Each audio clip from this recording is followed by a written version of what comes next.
Demain, les intercommunalités devront compter plus de 200 000 habitants. Saint-Quentin-en-Yvelines devra s'élargir, mais vers où? Tout l'enjeu du débat qui s'est déroulé ce jeudi soir lors du conseil communautaire. Si les élus de droite comme de gauche ne veulent pas de la proposition du préfet de région de passer à 800 000 habitants, il y a sur ce sujet un réel consensus. Les périmètres d'élargissement sont loin, très loin, de faire l'unanimité. Pour le groupe majoritaire, la solution est à l'ouest de l'agglomération. Je souhaite qu'on puisse aller d'une part vers des communes et vers une intercommunalité qui souhaite nous rejoindre. En l'occurrence, la communauté de communes de l'Ouest parisien, composée de Plaisir, Les Clés, Villepreux. Le maire de Maurepas actuel a confirmé aussi la volonté de la ville de Maurepas de nous rejoindre.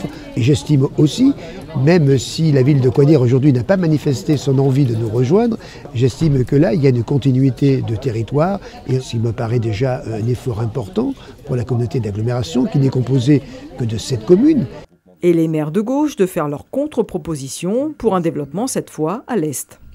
Nous souhaitons, nous, conserver un rôle de pionnier à cette agglomération en proposant une alliance à la CAPS en Essonne qui s'attend bien à les mêmes enjeux en termes de mobilité, en termes de développement économique, en termes universitaires. D'abord, il y a évidemment cette alliance entre la CAPS et la CASQui, mais si Maurepas et Coignières le souhaitent, évidemment, pourquoi pas, nous n'y sommes pas opposés.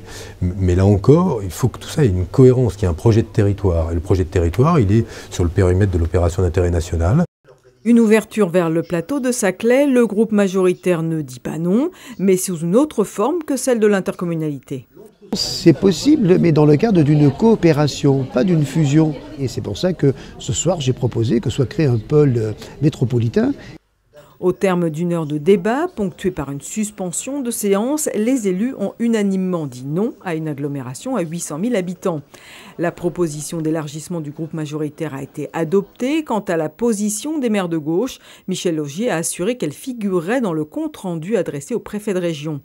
Le 21 décembre prochain, la commission régionale de coopération intercommunale doit se réunir pour examiner l'ensemble des avis rendus par les élus yvelinois. Début 2015, un projet devrait être présenté pour une mise en œuvre rapide au 1er janvier 2016.